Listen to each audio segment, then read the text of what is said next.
Let's waste no time and start with step number 1, which is how we can use candle range theory to identify trade setups. The typical framework for this strategy usually involves 3 candles, and each candle has its own important role. So let's start with the first candle. Here we have a bullish candle on the daily time frame, and we can visualize this candle's price data with higher and higher accuracy the lower down we go in time frames. But for this strategy, all of the price action data we need from all of these candles can still be found in the daily candle. And this comes down to the basic information that it tells us, which is that during this specific day, the market opened at this price and ended up closing at this price, with the highest and lowest prices found in the wicks. Now when it comes to candle range theory, the belief is that both the top and bottom wicks act as their own isolated liquidity levels that the following candles will use as targets. And this makes sense, because if you take a look at any random chart, you'll see that almost every individual candle will have attacked either the previous candle's high or its low.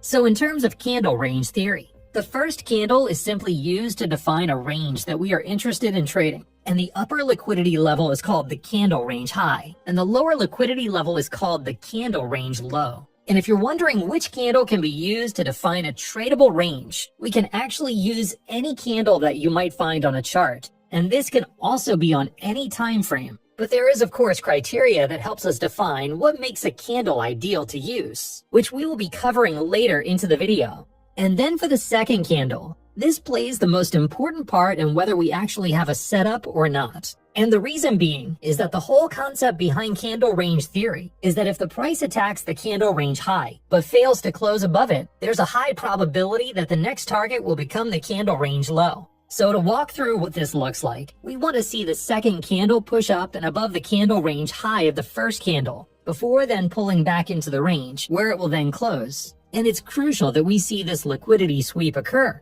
because if we were to instead see this second candle close above the candle range high, the potential CRT setup is no longer valid, as it's more likely that the market will continue pushing up, instead of targeting our first candle's range low. So if the criteria is met for the second candle, we can then look within the third candle for a setup that we can use to take a short entry, with our target being the candle range low. You can of course hold your trade for longer if the external market structure validates it. But once the price has passed the candle range low, we consider the setup complete. So we have now broken down candle range theory as a concept, but we haven't shown how we can actually use it to enter trades. So let's now go down in time frames to give an example of how we might navigate our way through this setup. So here we have the price action of the first daily candle with the buy side and sell side liquidity levels that were created at the high and low of the day. And when we move on to the second daily candle, the first thing to take note of is the sweep on the buy side liquidity before the price then falls back down into the range. This is important because when we see that the buy side liquidity of a candle has been swept, it typically signals that the price is going to target the sell side liquidity next.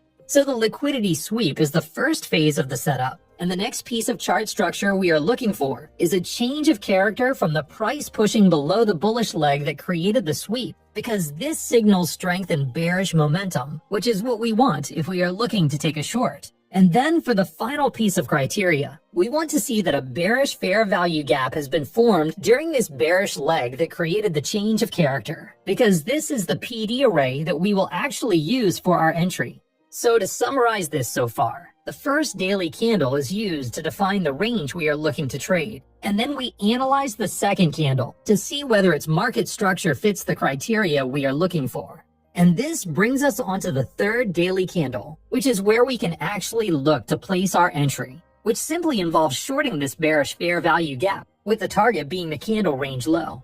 Now it's also worth mentioning that a lot of traders that use this system choose to enter trades on the break of the second candle's low. But as we know, breakout trading is far riskier than using internal range liquidity as an entry target. And on top of this, if we think the move is going to go lower, the fair value gap offers us a much better entry price anyway. And then with the price hitting the first daily candle's range low, this completes the 3-candle setup. We then also have the bullish variant, which involves the same fundamentals, except we are looking for manipulation on a bearish candle's range low, with the target being its range high. So now that we've covered the basics of candle range theory,